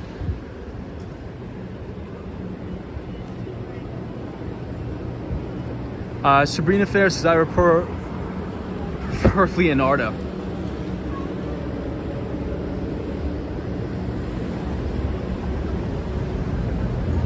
Hey, Connor H. Good to see ya. This Ain't No Disco is here. Welcome.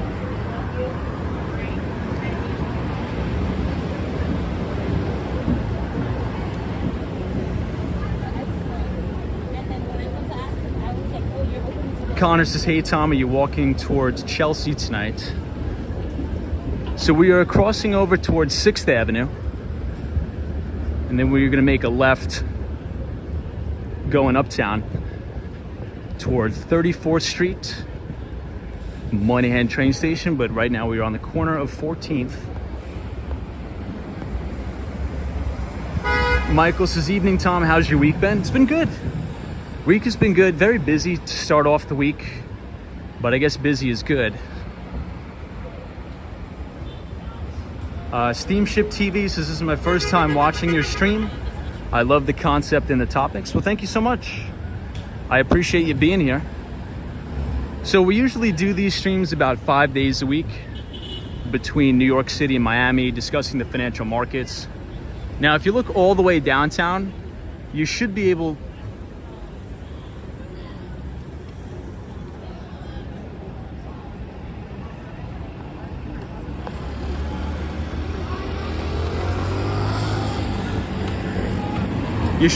to see the World Trade Center, but it's so cloudy that you can't see it. Cynthia Beal, I see you in the chat. Good to see you. Thanks for joining. But if you guys enjoy the topics of conversation that we have on the live streams, if you scan the QR code on your screen,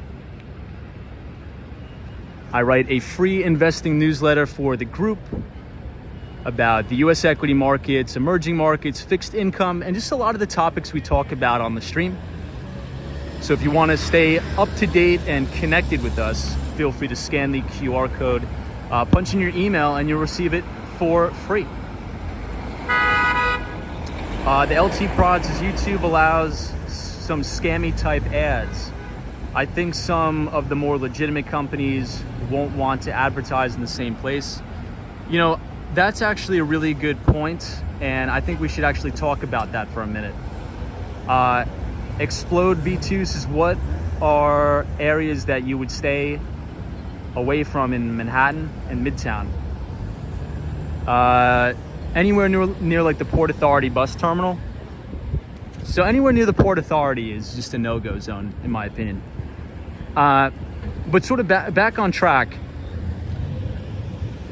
Yeah, I've noticed that. Have you guys noticed like the spammy scam advertising on YouTube? Some of it is so, I've really noticed it more towards the height of the pandemic. I mean, some of it is so mind-numbing that I can't even stomach to watch it. Like a lot of these people, I don't really like talking negative about stuff. Yeah, I'll just say a quick piece on it and then I'll move on. I don't like knocking anybody.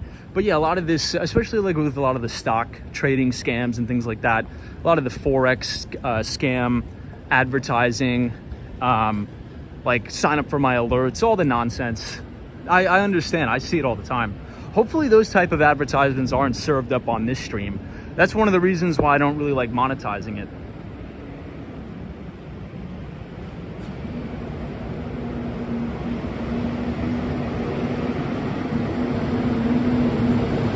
Dirk says you have YouTube Premium, so no ads. That's good.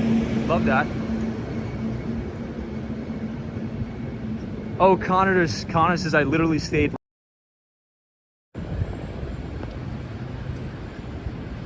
Wow. Yeah, that's definitely, that would probably be the last place, with all due respect, that I would ever want to stay. Yeah, I mean, so here's where I would stay if you're visiting New York. Here's my top 3 places. So for anybody listening, here's my top 3 places that I think you should stay when you visit New York City. Now, number one is the Upper West Side of Manhattan. Now, you're going to want to stay anywhere between 66th Street and 86th Street, between Central Park West and West End Avenue or Riverside Drive. Now, the reason why you want to do that is because it's a lot residential, right? It's a lot of families with kids. It's quiet. It's not like the clang and the bang that you see in Midtown Manhattan. It's nice. It's beautiful. Another advantage of the Upper West Side is you get Central Park, but you also get Riverside Park, which in my opinion, depending on the time of year, is actually a little bit better park than Central Park sometimes. There's a lot less tourists. It's right on the Hudson River. It's beautiful. So I would say the Upper West Side. The second place where I would stay is right on Billionaires Row, Central Park South, 57th Street, because it's walking distance to Lincoln Center. You're right on Central Park South, and it's walking distance to Midtown, but you don't really need to live in like the Times Square craziness. If you're a tourist, you could just walk to Times Square and then walk right out and get out of there in one piece. And then the third location is right on Wall Street, near the South Street Seaport area of Manhattan. Especially if you're visiting during the fall or the spring or the summer, I think that is an absolutely beautiful area. I worked down in Lower Manhattan on Wall Street for about 3 years. Our office was right next to the Deutsche Bank. Now, I wasn't working in finance, I was working in tech, but on Wall Street, the physical street.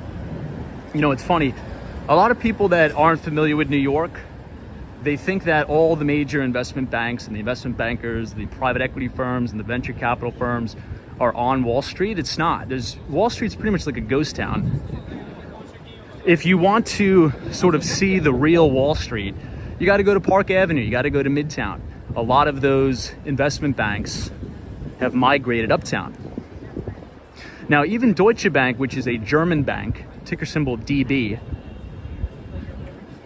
they've actually moved out of their main flagship location on Wall Street too, and they moved into the former Time Warner Center, right at Columbus Circle, which we saw last night.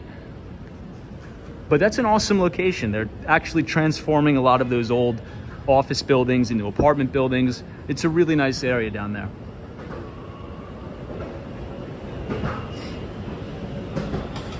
Hey, JP Parkinson. This is Hey Tom watching. I forgot about the West Village. Oh, hey, what's up, man? Good to see you. Need an umbrella? Oh, are you sure? Are you sure? Thanks, Yeah, man. give me a shout. Oh, appreciate it. Thank you, What's man. up, Palmer? Appreciate it. Have a good one, man. Thank you. And the West Village, too. That's a nice guy. He hooked it up with the umbrella. I forgot mine. I appreciate that. Mike says, love your stream. Can you give me your perspective on diesel? Only here in 25 days left. So are you talking about like the strategic petroleum reserves? Is that what you're talking about? Now, so here's something interesting that the Biden administration said. Did anybody see that the Biden administration came out and said they're looking to refill the strategic petroleum reserves at an average price of $77 a barrel? Anybody see that?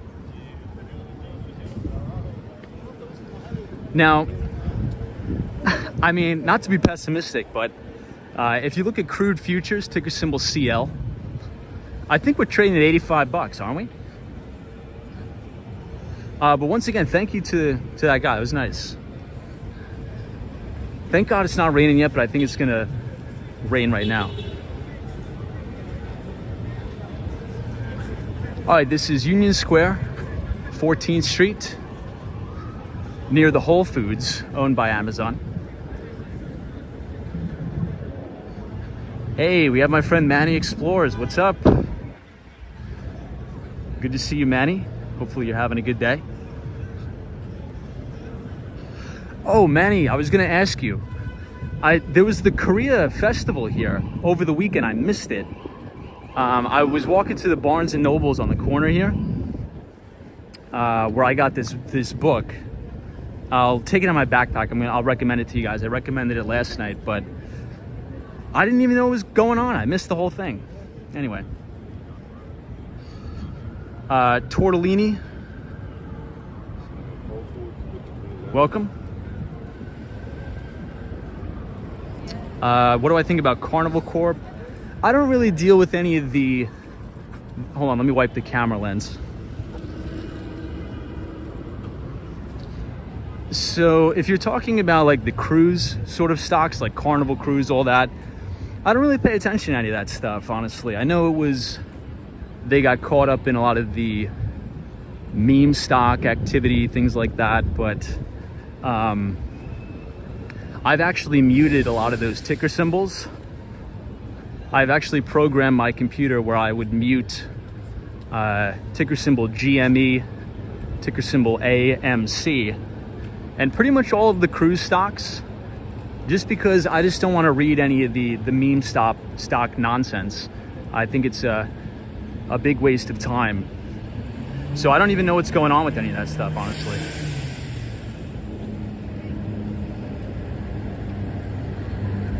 Manny says, I didn't know about the Korean Fest either. I saw it on IG stories, so I wanted to check it out. Yeah, usually they advertise something like that, but yeah, unfortunately, it was right here over the weekend. It was like a big Korea festival, but yeah, I didn't even know about it, so I missed it. The LT prods is we need a meme stock filter. Well, if you're on Twitter, and you could actually, if you just write basic, if you know how to code, you could actually go on like GitHub and just pretty much just take the code or copy and paste from Stack Overflow or something, and you could mute keywords and it will never show up on your Twitter feed or your browsers. I also do a lot of that for like celebrities, because especially nowadays, I don't really want to mention any particular names, but it's just so much infighting and people yelling and screaming. I just don't want to be a part of it. I don't even want to have that on my mental. Ezra Gross says, what is the most bizarre or creative trading strategy or arbitrage you've heard of that has actually worked? Interesting question. Well, I could tell you with certainty that a lot of the quantitative-based hedge funds, or like the quants, so if you take like a 2 Sigma, a jump trading, maybe even like a Citadel, I've heard that they actually use like drone footage, like fly drones over different oil wells, fly drones over the ocean to see like cargo ship activity to sort of predict like supply and demand of different commodities and goods. Now, I'm assuming it works for them, right? I mean, if you look at Renaissance Technologies, 2 Sigma, jump trading, they tend to have really good performance track records, but yeah, I mean, that's maybe the most crazy ones I've heard, because in the hedge fund business, there's something called crowdedness, right? So if you have a worldview, or if you have a view on a particular, whatever it is, a stock or something like that, and the position becomes too crowded, well, it sucks all the alpha out of the idea. So hedge funds try to hire very, very creative people to try to come up with interesting ways in order to give you an edge. Now, I don't do any of that stuff. I'm not smart enough to do any of that stuff. But those are some of the things that they do. You know what's another thing I wanted to hit on, and I wanted your perspective on this?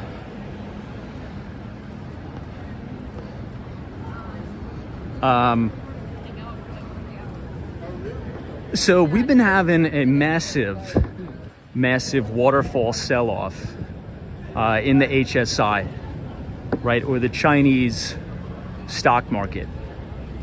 Now, I think there's two ways we could look at this, and I want sort of your perspective on this. So there's one segment of Wall Street that'll say China is not investable, you can't make money in China, the political environment with the CCP, it's just too difficult, it's not investable. And there's other parts of Wall Street right now that are saying, look, you have these Chinese equities that are trading at levels not seen since the 90s. So if you go on, let's say if you go on tradingview.com or something like that, if you pull up the HSI, this thing has just been getting its face blasted for day after day. I look at the futures, I'm like, how much is it down? Now, I will say for transparency, I used to have a very, very big position in Alibaba. I no longer have that position. If I still had that position, I would probably have blown up my account. But during my college years, I've actually was a huge China bull. I actually wrote many papers on it. And for any of you who want a more deeper perspective into the tech sector overall in relation to China, I'm going to give you a couple book recommendations. So the first book I would read, and then we'll sort of talk about the individual equities. So I would read AI Superpowers by Dr. Kai-Fu Lee. So K-A-I, then F-U-L-E-E. And Dr. Kai-Fu Lee was the former CEO of Google China. Excuse me, former president of Google China during the tech and telecom bust. Now, if you remember correctly, back in the, I would say the late 90s, early 2000s, as it relates to a lot of Chinese tech startups, one of the main issues is they would rip off a lot of American companies, pretty much source code, and they would try to be copycats. So it wasn't really innovative engineering. However, a lot of that has changed in a big way, in a very big way. And I think in this particular book, AI Superpowers, Dr. Kai-Fu Lee outlines that in a very interesting way from a first point of view perspective. Long story short, he's since retired, very wealthy guy, very successful. And he runs a venture capital firm called Sinovation Ventures. And his VC firm only invests in Chinese-based AI and machine learning companies. So if you want to do a little bit more research into that, I forget the Nightbot program, but if you just Google Sinovation Ventures, you could look at all the different Chinese tech companies that they're invested in. And you're seeing a lot of innovation right now in China. However, you guys know sort of my issues with China, the CCP and the like. So I think in my view, it's sort of like an ethics issue for investing, but well, the Empire State Building is usually right here. You can't see it anymore because it's so foggy. Right now we are standing on the corner of East 23rd Street, on the corner of Broadway and 5th. Also standing right next to Madison Square Park in the Flatiron Building. But the only thing I'll say is, if China adopted a more free market capitalistic system like we have here in the United States, I think you would see the vast majority of the alpha being generated in Chinese stocks. But I don't know. You know, there's an old saying, I guess I'll stop for a false sell-off in Chinese equities or American ADRs, right? Is it presenting opportunities, or do you think that you agree with the side or the perspective of one of the sides of Wall Street that says China is uninvestable? Sort of, what are your thoughts?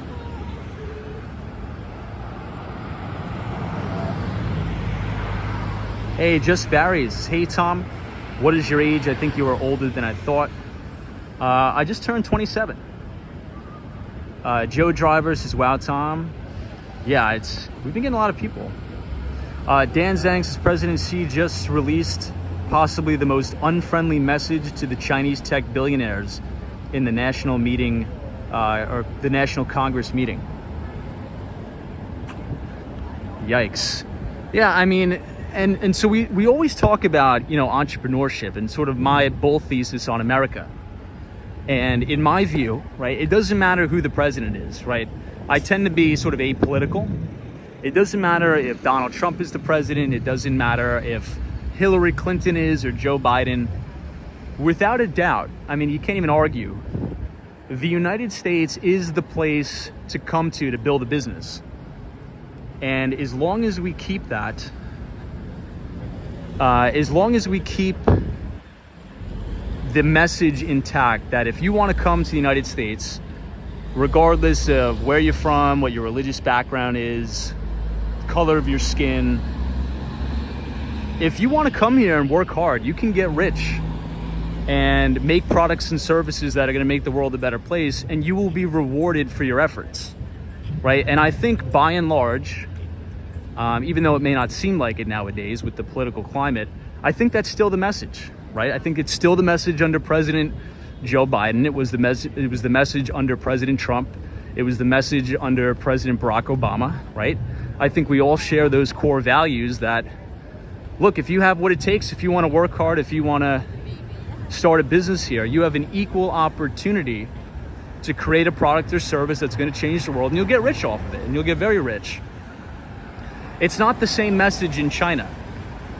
So if you are an entrepreneur from Canada or India, from Mexico, Argentina, do you think you're thinking right now, yeah, I want to go to China to start my tech company, or I want to go to China to start my biotech company? Probably not. I mean, I don't want to speak for anybody else, but you're probably thinking you want to come to the United States to do that. So,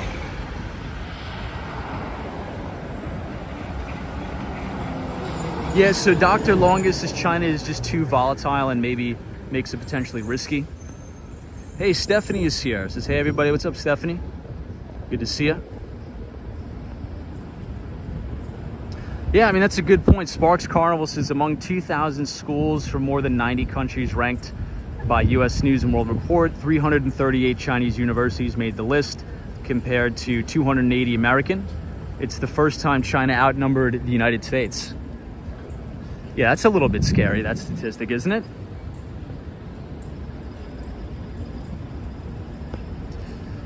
Christian Wilson says, Tom, do you know they have those drones you could put to hover over your head as you walk around? I didn't know that. That would be kind of cool. We were speculating a couple streams ago that we may do the 360 camera on the stream. I don't know, maybe we'll do some beta testing for that. All right, let me try to read some of the chats and see if anybody's bullish on Chinese stocks.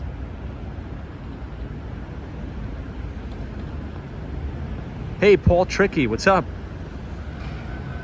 So it doesn't seem like we have anybody in the chat bullish on Chinese stocks, which is making me bullish on Chinese stocks. And I really don't want to be bullish on Chinese stocks. Now, I'll probably never buy these stocks because that's just sort of not my investing style. You guys know my investing style, sort of like a can slim that was founded by William J. O'Neill of Investors Business Daily. But I'm going to read you guys... an interesting quote that I think you'll enjoy. And it says that, let me see if I can remember this. Usually my brain turns to mush around hour 2 on the live stream. But it says, bear markets. Now, I think if you guys Google it, so whatever I say, I'm probably going to mess it up. But when you guys Google it, you'll see the real quote, and I think you should print it out and post it on your wall if you want. But it's something along the effect of, bear markets die on pessimism, they grow on optimism, and end on euphoria. And I think that's exactly what we have been seeing in a market cycle, right? So in China, if you want to sort of compare it to that, bear markets will die on pessimism. You can't find one China bull out here right now. They grow on optimism, and then they die on euphoria. Just like how the United States bull market and U.S. equities died on euphoria with all of these crazies out here buying the meme stocks, gambling on derivatives. And I think this bull market will end on pessimism. So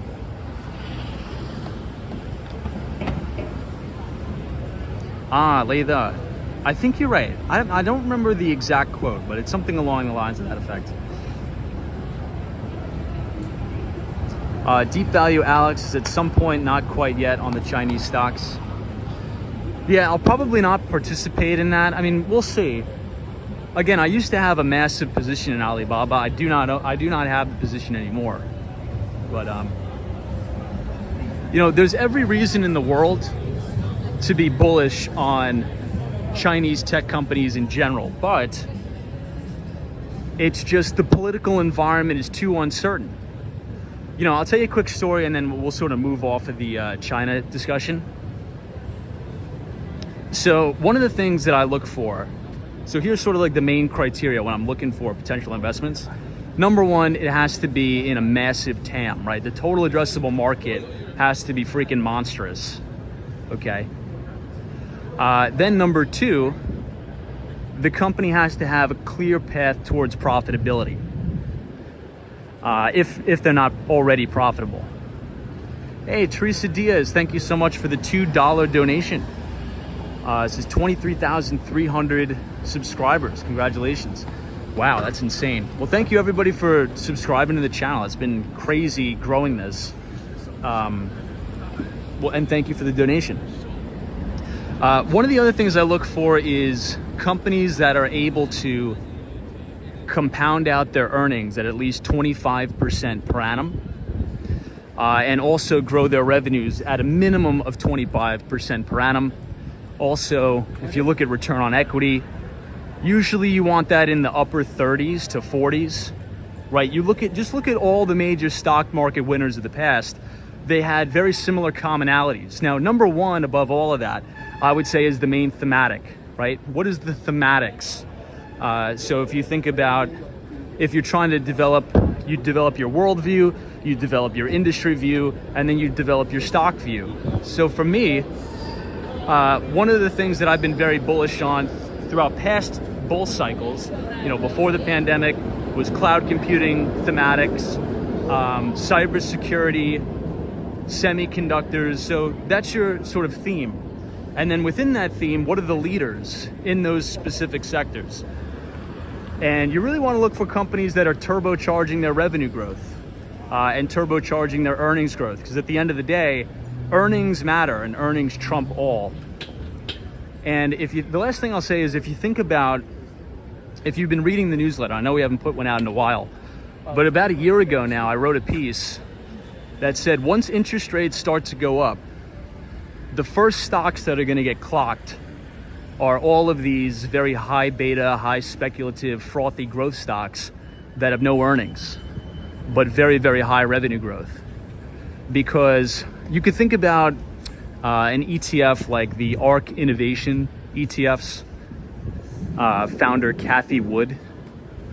Now, her strategy works really, really well in a ZIRP environment, or zero interest rate policy environment, and easy money, right?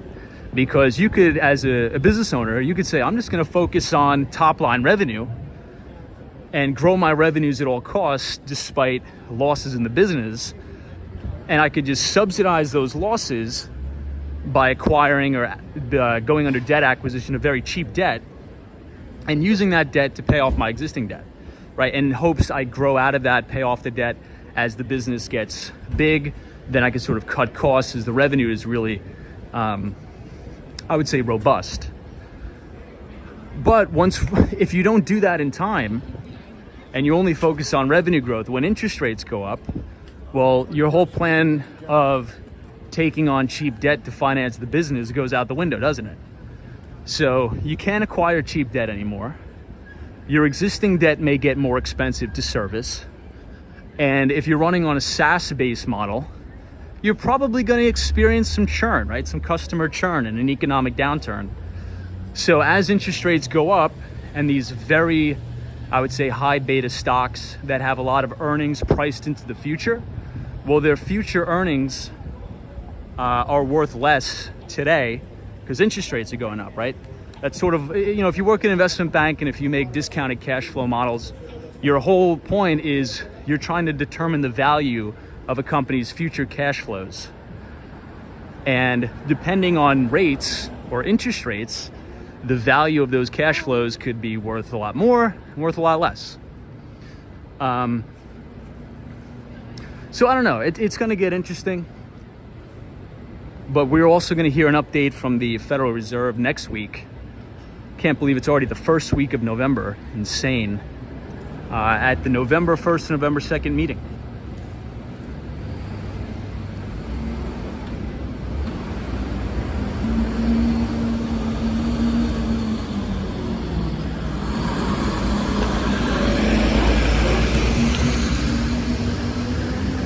All right, so now we are at 31st Street and Broadway, headed uptown.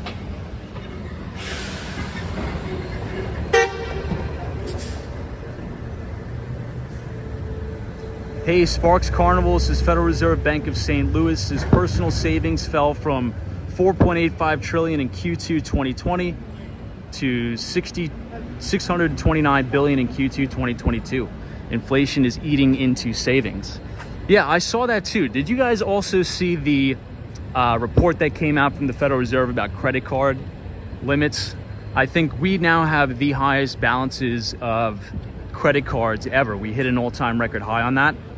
Now, the good news, as we sort of talked about a lot of the big bank earnings, you can think about Bank of America, a lot of the big credit card issuers, Amex, American Express. 30-day delinquencies and 90-day delinquencies are still a little bit low, but there is a little bit of a tick up there. So at least defaults aren't raging, but you never know. If the Fed keeps tightening and we have massive rounds of layoffs, we could start to see those delinquency rates tick up materially.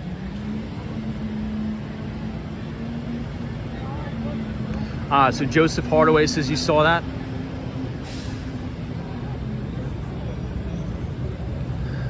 All right, this is West 32nd Street.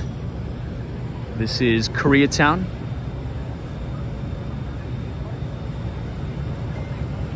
Each uses Google Travel does not warrant building construction for walkers like heavy car drivers. Hey, taxi cab, what's up?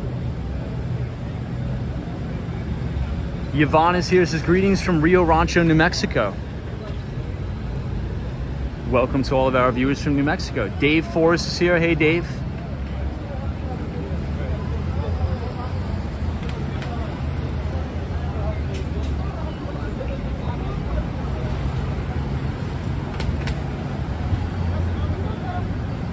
War Walker, thank you. 1041. Yeah, we're almost at our destination. I think we're making good time. Maybe I'll be able to get the earlier train too. We'll see.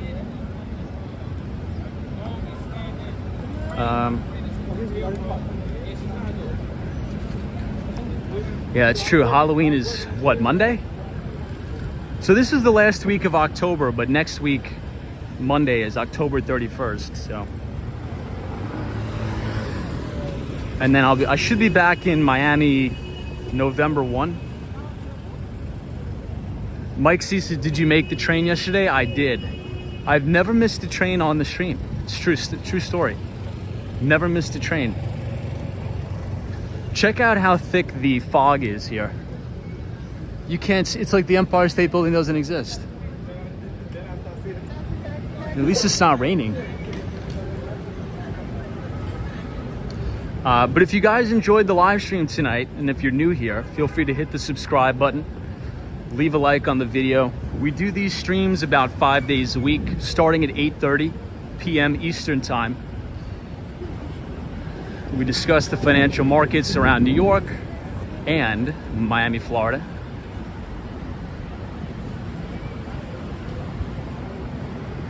Hey, Ezra Gross says, hey Tom, what are your thoughts on Jack Schwager's books and independent retail traders in general? Yeah, so we talk about the Market Wizard series all the time. And it's one of my favorite investment, I would say, series or classics. Now, I've said this before, but I'll say it again because we do have a lot of new people. There's 3 particular traders that were featured in the Market Wizards series that are I would say are my favorite that you should study. And number 1, obviously, being Paul Tudor Jones. But number 2, especially if you're interested in like options trading and investing, is Anthony Saliba or Tony Saliba.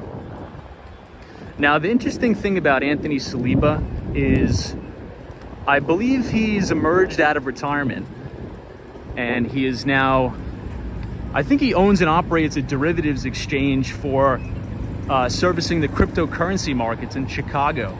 You know, one of my good friends, Jim, that runs Ropel Capital Management out of Chicago, I think he may know a couple people or somebody he's related to works there. But yeah, Market Wizard series are great. Second part to your question, what do I think about the average retail trader? I mean, look, as long as I think the vast majority of just like retail traders, I just think they don't understand a systematic investing process, right? So as long as you stay away from like the meme stocks and all the nonsense, I think you'll be fine. But I think if you want to be a successful investor, you need to learn a system, right? Just like anything. Like for me, I work in tech sales. So there's a system to success, right? You do the activity, you make the calls, you set the appointments, you go on the appointments. You're selling a good product with a good product market fit. You know what you're talking about, right? And you do the activity every day. You work a system, right? But many people, when they think about, you know, trading stocks or buying stocks, they think, oh, I'm going to make some money if I go on Reddit and I buy GameStop or whatever, like the Dogecoin, the dog or whatever. And I think that's really ill-founded and kind of ridiculous and maybe even a tad bit bizarre. So I think if you are, you know, a retail trader or an investor and you want to take it seriously, you know, you're going to have to put in a lot of work and you're going to have to put in a lot of time and find a systematic process that you can duplicate, right? So let's say if you're a really good investor and maybe you want to go work at a hedge fund. Well, if you interview at a hedge fund and you know, maybe seek them out and you say, look, this is my investing process and I can duplicate it at scale, right? So I could duplicate that investing process or thesis, you know, from my $1 million account that I'm running right now to your, you know, 500 million to $1 billion AUM, right? So, yeah, I mean, I guess that's what I would say. Because, like, you know, from my friends that I have in my circle that went on to, you know, work at hedge funds or work in sales and trading at the investment bank, all of them have learned, you know, a systematic process, right? It's very systematic. It's very duplicable, or you could duplicate it. And I think that's just like with anything in life. If you're an engineer, right? If you're in sales, there's processes for this. So I think the vast majority of people will, you know, lose money just gambling on options or just doing crazy things because they just don't know like fundamentals of investment. Now, I think if you want to learn like the basics, there's a really good professor that teaches here at the Stern School of Business. And this will mainly give you a high-level overview of like corporate finance, right? How to read a balance sheet, how to analyze a cash flow statement. And that professor is Professor Damodaran. And I think I actually gave the link of his YouTube channel. So I believe he posted his corporate finance course that he teaches at Stern and his securities analysis course. I think it's up on YouTube for free. Also, if you want to buy the textbook, it is Damodaran on Valuation. And I would read that book and just, you know, learn the basics, I guess.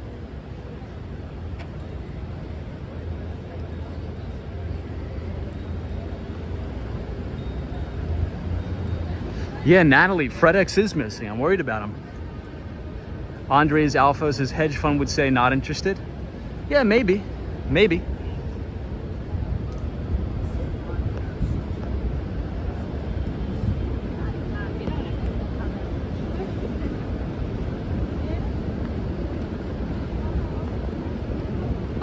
Marcy M. Good to see you. You know, speaking of some very successful hedge funds, you know, Tiger Global is down quite substantially this year. I think they're down over 50%.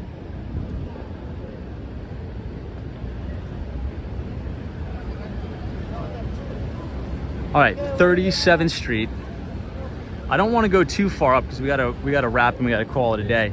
So let me actually turn around because I'm completely getting sidetracked here. I'm going the wrong way. Hey, Brad's brain. Yeah, I think FredEx did show up yesterday.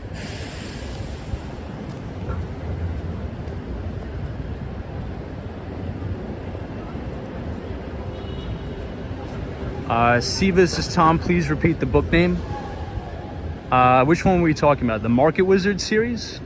So Jack Schwager's Market Wizards. Now there's many series of those books, but if you want to learn like corporate finance and understand like the basic core concepts of, because I think here's where I think a lot of people go wrong, and then we got to cut loose because I have to, my phone is going to die.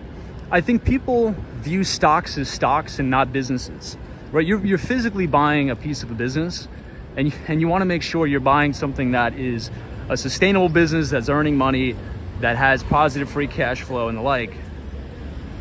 So Professor Damodaran, even though he hasn't done it in practice, he's a good educator from the academic standpoint.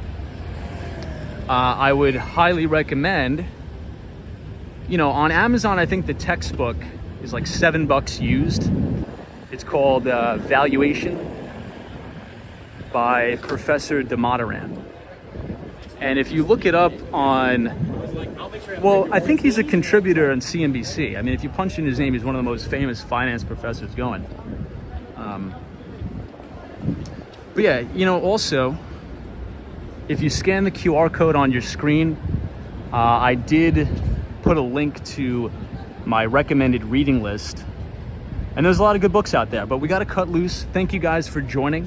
We talked about Alphabet's earnings tonight. We also talked about some housing data we got from the S&P Case-Shiller Home Index.